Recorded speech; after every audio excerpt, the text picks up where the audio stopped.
हम मरकुस की इंजिल निकाल लेंगे। उसके 12वां अध्याय उसके 38 से लेके हम 44 पद तक। मरकुस की इंजिल उसका 12वां अध्याय 38 पद से 44। आप सब अपनी अपनी बाइबल खोल, नहीं होगा तो बगल वाला खोल के। मरकुस 12 38 से 44। उसने अपने उपदेश में उनसे कहा, शास्त्रियों से चौकस रोज लंबे वस्त्र पहने हुए फिरना और बाजारों में नमस्कार और आराधनालयों में मुख्य मुख्य आसन और जीर्णारों में मुख्य मुख्य स्थान बिछाते हैं। वे विधवाओं के घरों को खा जाते हैं और दिखाने के लिए बड़ी देर तक प्रार्थना करते रहते, ये अधिक दंड पाएंगे। और वो मंदिर के भंडार के सामने बैठकर देख रहा था कि लोग मंदिर के भंडार में किस प्रकार पैसे डालते हैं, और बहुत धनवानों ने बहुत कुछ डाला। इतने में एक कंगाल विधवा ने आकर दो दमड़ियां जो एक अधेले के बराबर होती डाली। तब उसने अपने चेलों को पास बुलाकर उनसे कहा, मैं तुमसे सच कहता हूँ कि मंदिर के भंडार में डालने वालों में से इस कंगाल विधवा ने सबसे बढ़कर डाला, क्योंकि सबने अपनी धन की बढ़ती में से डाला है, परंतु इसने अपनी घटी में से जो कुछ उसका था अर्थात अपनी सारी जीविका दान कर। आई एम अनुग्रहकारी दीन दयालु प्रिय परमेश्वर, हम तेरे इस कॉन्टेक्स्ट को हम देखने जा रहे हैं, तेरे आलोक में, तेरे परिप्रेक्ष्य में। जो भी तू अपनी बातों को शेयर करना चाहता, हमारे मन अंतर करने को बोल, ताकि हम तेरी इस उदारता को हम अपने हृदय में हम संजो पाए। ये तुझसे हम गुजारिश करते, छोटी दिन प्रार्थना इसके नाम से मांग। मंडली कृपया बैठ जाएंगे।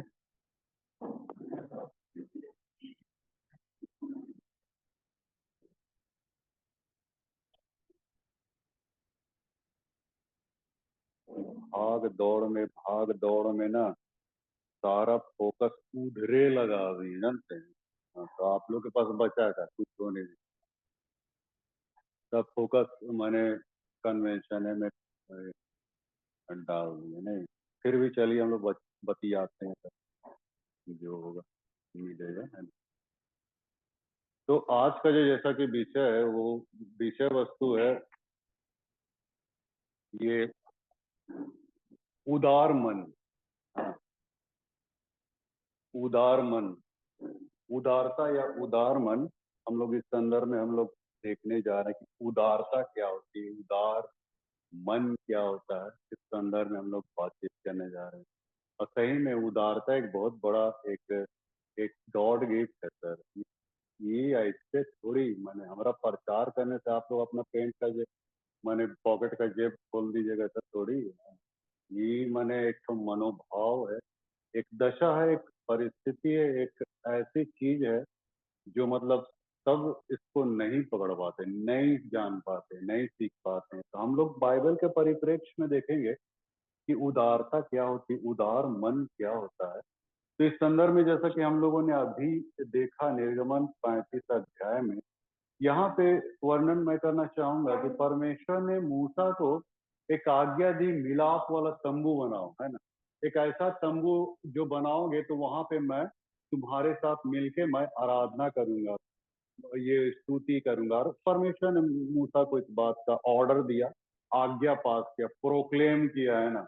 और मूसा वैसा ही करने के लिए ठान लिया और सारे इसराइलियों पे घोषणा कर दी कि जिसको जितना जो चाहे, है ना, सब कुछ तुम लोग ले आओ। आज हम लोग परमेश्वर के भवन को बनाने जा रहे हैं। और जानते हैं सारे इस्राएली लोग क्या जुगनू, नथुनी, मुंदरी, कंगना, सोने के गहने लाने लगे। ऐसा लिखता है 35 अध्याय में, अभी हम लोगों ने पढ़ा ना।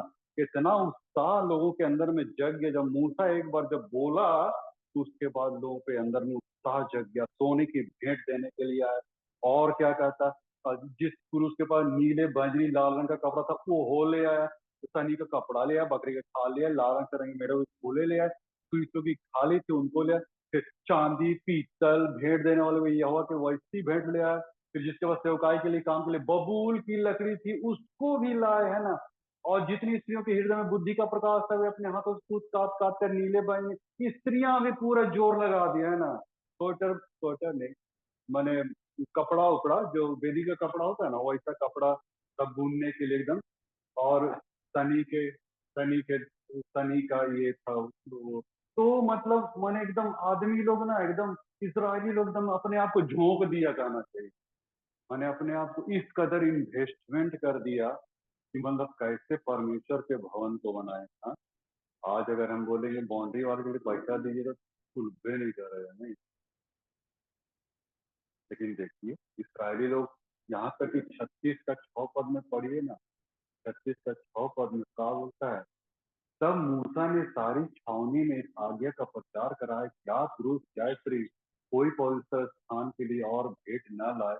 इस प्रकार लोग भेंट लाने से रोके गए। या तो मांगते मांगते थक जाते हैं भैया। हाँ, और वहां मूसा को रोकना पड़ा, बस करो यार, बस हो गया हो गया हो गया, ऐसा करके बोलना पड़ा। और हम तो यहाँ भूख भूख के परेशान हो गए, नहीं।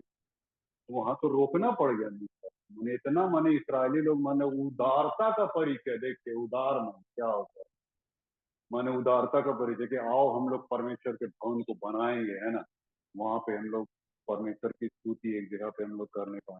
अभी जानते हैं, ये बता रहा हूँ मैं, सीतागढ़ा पेरिस का एक मंडली है, ये तुरुगडीहा, ये बगोदर से पहले पड़ता है तुरुगडीहा। एक सीतागढ़ा का मंडली है, एकदम गांव खेड़ा। हाँ, चारों तरफ पहाड़ और बीच में गांव, बड़ा सुंदर दृश्य है जगह। और नदी बहती हुई तुरुगडीहा, जाने पोखरिया वाले जानते हैं, जीटी रोड के बगल में है। वहां जानते हैं, पहले जब मैं था उस समय खपड़ेल का घर था, खपड़ेल का गिरजा था। जानते हैं अभी वो लोग पक्का का बना लिए, और बड़ा बना लिए, इतना बड़ा बना लिए कि इतना बड़ा बना लिए। गांव के लोग एकदम जो मजदूरी करते हैं, जानते हैं वो लोग अपना अपना परिश्रम दिए, मित्रों, अपना इन्वेस्टमेंट दिए। जो भी मतलब ये था ना, वो कुली और मिस्त्री का जो काम था, और ईटा ढोने का काम, बालू और ये मिलाना गार, सब कोई अपना परिश्रम वहां पे लगा दी। और जिसको जितना बन पड़ा एकदम उदारता से वहां पैसा दिया, वो बताइए। गांव वाला एक पक्का गिरजा घर बना देना इतना बड़ा आसान काम नहीं है, मित्रों। एक ईंटे की कीमत जानते हैं कितना है? उस ईंटे को हम खरीद नहीं पाएंगे। और वहां पे देखिए गांव वाला, जो कि दो दाना दाना का उन लोग मैंने खेती बाड़ी करके, अब बताइए, अपना श्रम देके और अपना पैसा जो जिसको जितना मिला उतना मतलब उड़ेल दिया। और अभी देखिए तुरुडिया में गांव, ये गिरजा घर बन के तैयार हो गए, बिल्कुल पक्का। मेरे समय नहीं बना था, ये बाद में बना। तो सोचिए मित्रों, एक गांव देहात का लोग मतलब कैसे, देखिए कैसे उनकी उदारता का परिचय दिया। अरे कैसे वैसा परिचय दिया, कैसे दे पाया? क्योंकि उनको परमेश्वर से प्रेम है। प्रेम जहां रहेगा ना आपके अंदर में, आपकी उदारता बढ़ जाएगी। आप किसी भाई से आप प्रेम कीजिए, बहन से प्रेम कीजिए, किसी पड़ोसी से, आप उसके लिए अपने आप को न्यौछावर करिए। क्योंकि वो कैसे होगा, वो प्रेम आपको उद्वेलित कर देगा कि अपने भाई के लिए, अपने मित्र के लिए हम अपने आप को न्यौछावर कर दें। वो प्रेम ही है, तो उदारता। और परमेश्वर के इस्राएली लोग भी यहाँ पे, और पूर्विया के लोगों ने भी परमेश्वर के भवन को बनाने की ठानी, और आज देखिए वो बन के तैयार हो। और इस्राएली लोग भी यहाँ पे, उनको भी मैंने भेंट लाने के लिए रोका गया। ऐसा मतलब वहां पे निर्गमन में मैंने मूसा की अगुवाई में ये सब कुछ हुआ। अभी हम यहाँ देखते हैं दूसरा कुरिन्थी 8वें अध्याय में, दूसरा कुरिन्थी उसके 8वें अध्याय में वहां देखिए क्या लिखता है। मकिदुनिया की कलीसिया के विषय में कहा जा रहा है कि मकिदुनिया की कलीसिया जो है, वो एकदम, माने वहां पे क्लेश की बड़ी परीक्षा में, उनके बड़े आनंद, भारी कंगालपन के बढ़ जाने के बावजूद, बताइए, माने माइनस वे में, माइनस पॉइंट में जा रहे थे, इतना मकिदुनिया की कलीसिया में कंगाली भर गया था, अकाल हो गया था, माने ये हो गया था, वो हो गया था। बावजूद इसके बाइबल ये कहती कि उन भारी कंगालपन के बढ़ जाने से उनकी उदारता और भी बहुत बढ़ गई। बताइए तो, अकाल के समय भी मकदूनिया की कलीसिया आजू बाजू कलीसिया को हेल्प कर, आजू बाजू मंडली को, लोगों को, कलीसिया को हेल्प करते नहीं होते हुए भी, हमारे पास तो होते हुए भी नहीं करते हैं, नहीं। और हुआ मकदूनिया की कलीसिया का नहीं होते हुए भी कर रहा था, बताइए। हाँ,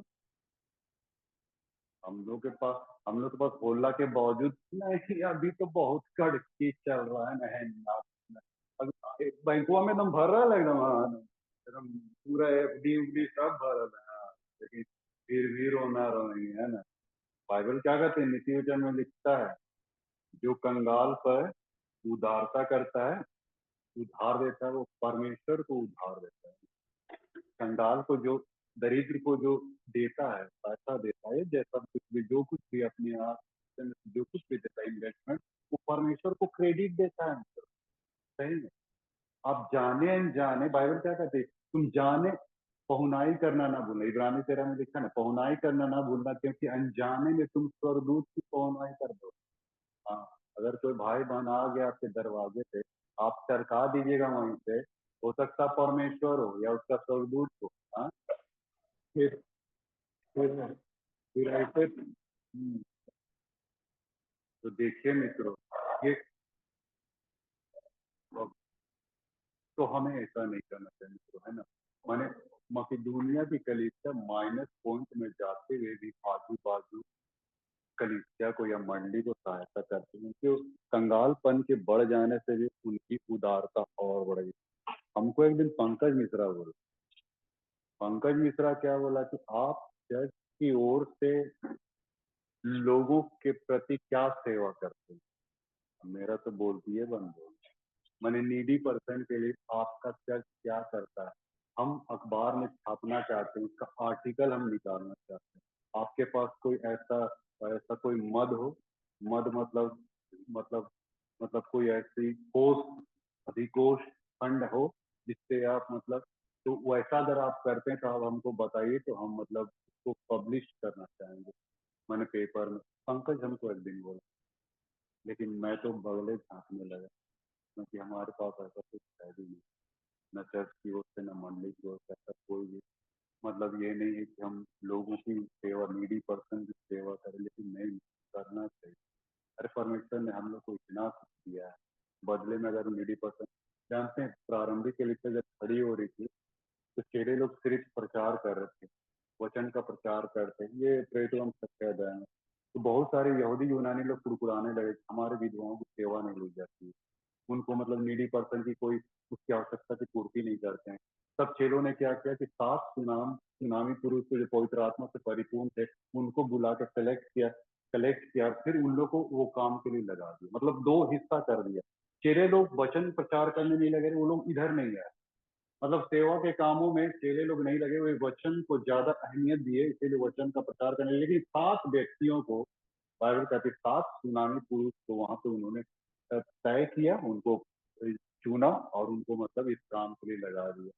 तो हम लोग को भी ये चीज करना चाहिए मित्रों, उदारता, उदारता का परिचय देना हमारे लिए बहुत बड़ी बात है। और यहाँ पे बाइबल कहती है कि तुम माने इस विषय पे तुम अपना मतलब, और उनके विषय मेरी यह गवाही कि उन्होंने अपनी सामर्थ वरन सामर्थ से भी बाहर मन से दिया, बाइबल कहती है। इसीलिए 7वें पद में वहीं पे लिखा है मित्रों, दूसरा कुरिन्थियों 8 अध्याय के 7 पद में, तो जैसे हर बात में अर्थात विश्वास, वचन, ज्ञान और सब प्रकार के यत्न में और उस प्रेम में जो हमसे रखते हो, बढ़ते जाते हो, वैसे ही किस काम में बढ़ते जाओ।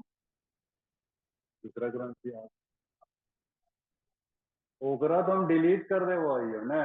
हाँ, विश्वास, अच्छा ठीक है, विश्वास ठीक है भैया, वचन ठीक है, ज्ञान ठीक है, यतन ठीक है, प्रेम ठीक है, और लास्ट वाला तो हम नहीं रे भैया, ये हमारा से नहीं है ने। बाकी ऊपर का ठीक है ने। तो विश्वास करेंगे, वचन पढ़ेंगे, ज्ञान करेंगे, प्रार्थना करेंगे, घृणा करेंगे, सेवा करेंगे, प्रभु वाले है तेरी। हाँ, नौटंकी वाला तो बोल देगा, उन्हें हम लोग को बोल देगा इसको। हाँ, और बोलिए दिया, बोलेगा का बोलिए दिया यहाँ मरकुस 12 अध्याय में। हाँ, बोलिए दिया मरकुस 12 अध्याय में, ये शास्त्री फरीसी लोग जो कर रहे थे ना वहां पे उस समय धर्म का ठेकेदार, वो लोग बड़ी अपने आप को एकदम दिखाने के लिए है ना, दुनिया भर का। हाँ, और ये बोला यीशु मसीह मंदिर का कंगूरा कंगूरा दिक्कत हुई, मंदिर का पिंडा में बैठ के देख रहा था, हाँ, उगर रहा था कि कौन कितना देता है नहीं।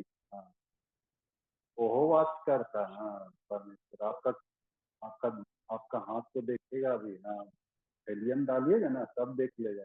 भले आप पादरी को चूना लगा दे, कमेटी को चूना लगा दें, परमेश्वर को चूना नहीं लगा पाएगा। एकदम दान के विषय में धुआंधार भाषण दे देंगे, लेकिन जब देने का होगा तो बस इससे ज्यादा हमारी हैसियत है। यहाँ पे देखिए यीशु मसीह वहां पे उगर रहा, देख रहा, तनखा के देख रहा कौन कितना दे रहा। और जानते हो सब कोई तो एकदम बढ़ चढ़ के दिया, बढ़ चढ़ के, लेकिन एक विधवा स्त्री 2 दमड़ी दी, मात्र 2 दमड़ी, उसकी कोई कीमत नहीं थी। कहा जाए तो आज के डेट में 2 दमड़ी, उस दिन के उस समय की डेट में 2 दमड़ी कोई कीमत नहीं थी। लेकिन बाइबल का परमेश्वर क्या कहता है, इसने अपनी घटती में से, बढ़ती में से नहीं दिया, घटती, माने बिल्कुल ही इसके पास नहीं था, माने रेशियो देख रहा था। यीशु मसीह रेशियो देख रहा था। शास्त्री फरीसी तो 50 60 100 दिनार दे रहा था, लेकिन उससे परमेश्वर को पसंद नहीं था, क्योंकि वो भी बहुत कम पड़ जा रहा था, बजाय इसके कि ये जो 2 दमड़ी दी ना, माने उसके पास कहना चाहिए उसके, उस 2 दमड़ी उसके, माने अपने जीवन के यापन के लिए महज उसके पास उतने पैसा बचा हुआ, फिर भी उसको जाके वो माने वहां पे दान थैली में वो डाल दूंगी। इतना मतलब देखिए उदारता का परिचय, वो होता है उदारता। कमी में से दे देना सीखना, बढ़ती में से दे रहे हैं तो कौन, हम लोग ये नहीं कर रहे हैं ना, उसमें भाव मार सकते हैं नहीं। अगर हम मान लीजिए करोड़पति है और 10,000 20,000 निकालियों दिए है ना समुद्र से एक लोटा पानी, तो कोई फर्क नहीं पड़ता, लेकिन उसको फर्क पड़ रहा है विधवा, क्योंकि उसके पास 2 दमड़ी के अलावा और कुछ नहीं था खाने पीने का। सारपत की विधवा को देखिए कुछ नहीं था, लेकिन बजाय से कि हम अपने पेट को भरे, वो कहा कि एलिया को हम खिला देते, परमेश्वर का दास है भक्त है, हम लोग उसको खिला देते, उसके बाद हम लोग मर जाएंगे, ऐसा बोल दिया। वो सारपत की विधवा, पहले एलिया को खिला देते, परमेश्वर का दास है उसको खिला देते हैं, उसके बाद हम लोग मर जाए, हम बच के मर जाए। ऐसा ना उदारता है मित्र, उदार हृदय, उदार मन इस रूप में, मतलब तो इसीलिए वहां पे जो कंपैरिजन जो कर रहा है ना शास्त्री फरीसी और कंगाल विधवा के बीच में जो कंपैरिजन कर रहा है, वो बहुत बड़ी बात यहाँ पे कर रहा है मित्र, कंपैरिजन। क्योंकि ये लोग देखिए प्रार्थना प्रार्थना करने में बहुत उस्ताद थे, शास्त्री फरीसी लोग मत पूछिए, प्रार्थना विनती आराधना हेना तेना, है ना। लेकिन इस बात को हमेशा ख्याल कीजिएगा, आपका जो प्रार्थना विनती गिरजा आराधना है ना, वो आपके कैरेक्टर से टेली करना है। अगर टेली नहीं खा रहा है ना, वचन से टेली नहीं खा रहा है, इसका मतलब आप पाखंड का जीवन व्यतीत कर, ये मैं नहीं कर रहा हूँ, बाइबल क्या, ये दोनों टेली करना चाहिए। आपकी जो बोली वचन है, आपका जो एक्टिविटीज है ना, धार्मिकता वाला एक्टिविटीज है, वो एक्टिविटीज, और आप क्या मतलब उसको, मतलब उसको आप अपने स्वभाव में दिखा रहे हैं, है ना, उसको कैसे, उस एटीट्यूड को कैसे प्रकट कर रहे हैं, वो दोनों में सिमिलरिटी होनी चाहिए। इसके लिए तो एक विद्वान ने क्या कहा, मैंने किताब पढ़ा था,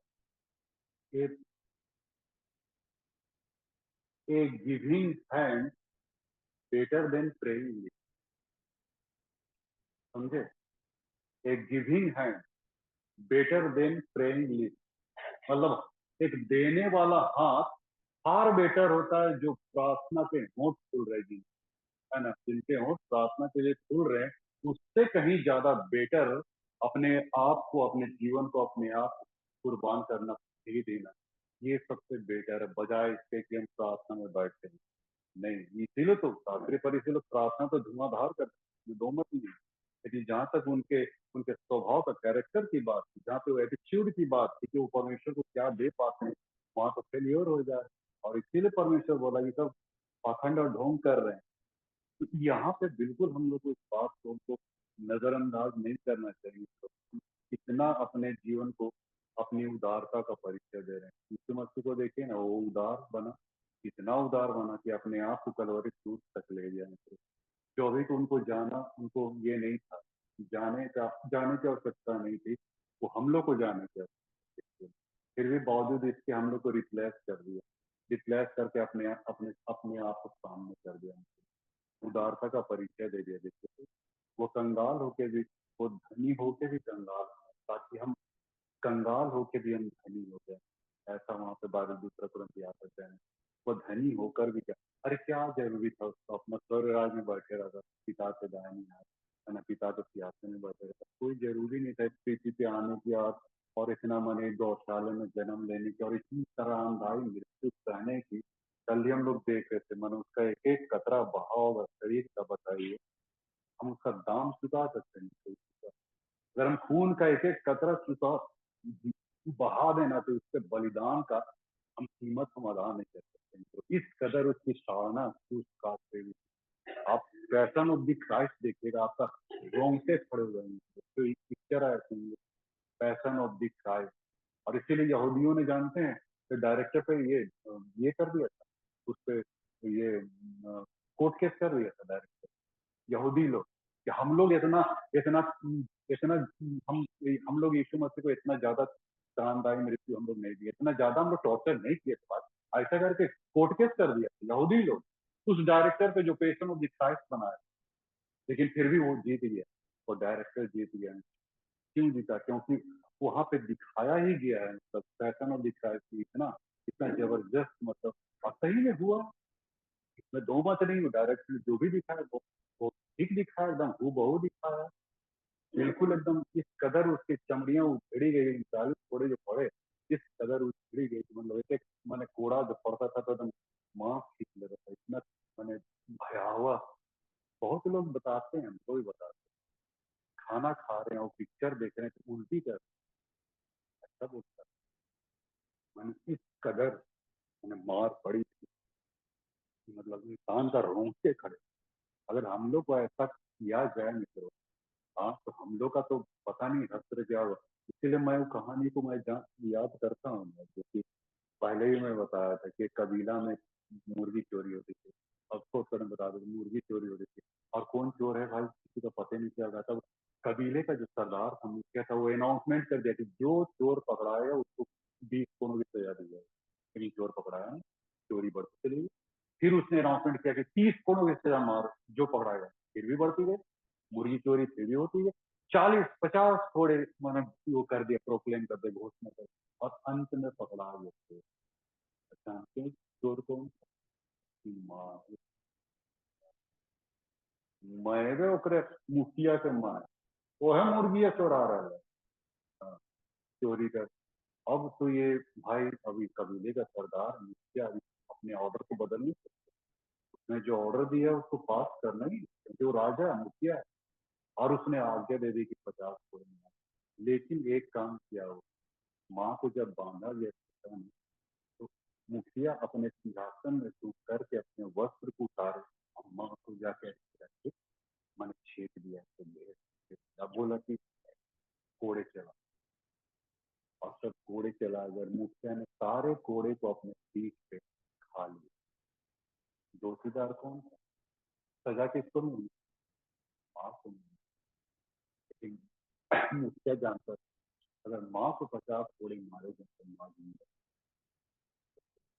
और इसीलिए तो सारे कोड़े को अपने, क्योंकि वो आज्ञा दे चुका, ये कर प्रोक्लेम कर चुका था, उस आज्ञा को तोड़ नहीं सकता था, क्योंकि वो मुखिया सरदार कबीले का, और अगर आज्ञा तोड़ दे फिर वो मुखिया के काबू नहीं होता, तो मुंह दिखा। इसीलिए उसने कहा कि कोड़े लगाए जाए, कोड़े लगाए, उसने अपनी पीठ पे सारे कोड़े, वही कोड़े हमारे पीठ पे लगने चाहिए, लेकिन यीशु मसीह ने खा लिया, अपने पीठ पे खा लिया। यही तो यीशु मसीह की उदाहरण का परिचय था, यही। इसलिए मित्रों मैं कहना चाहूँ कि हम भी अपने उदारता का परिचय दें मित्रों। यीशु मसीह ने जो कुछ भी किया तो मित्रों हमारे पापों के खातिर आज आपसे यीशु मसीह भी कह रहा है, हे आदम तू कहाँ?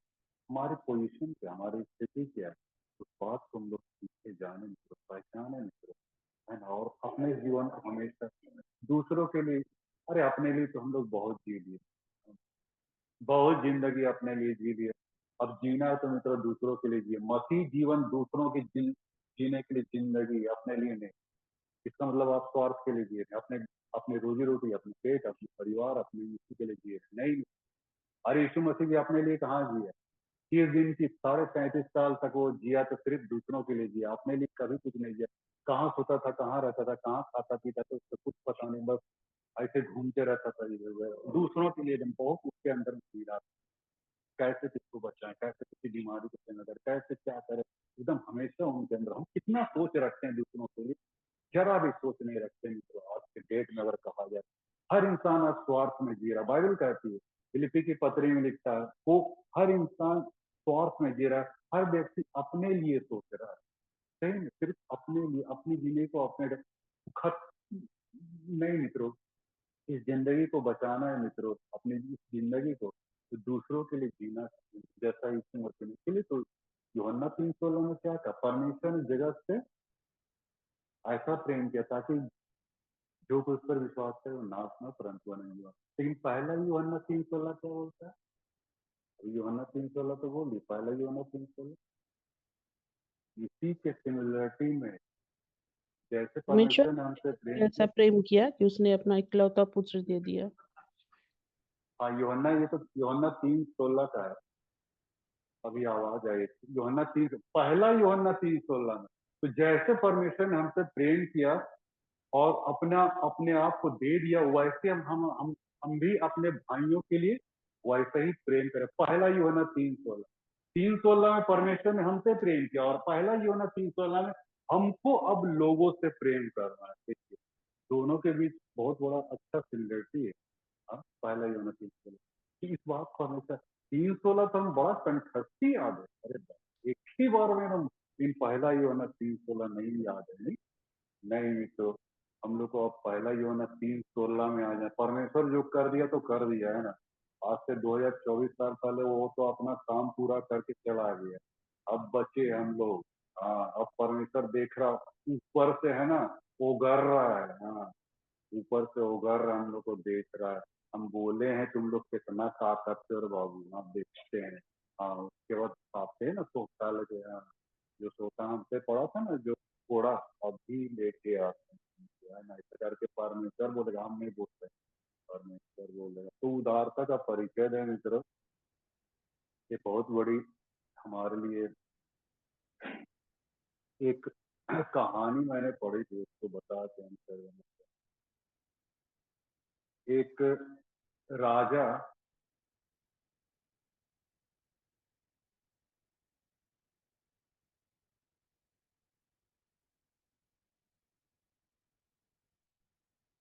एक राजा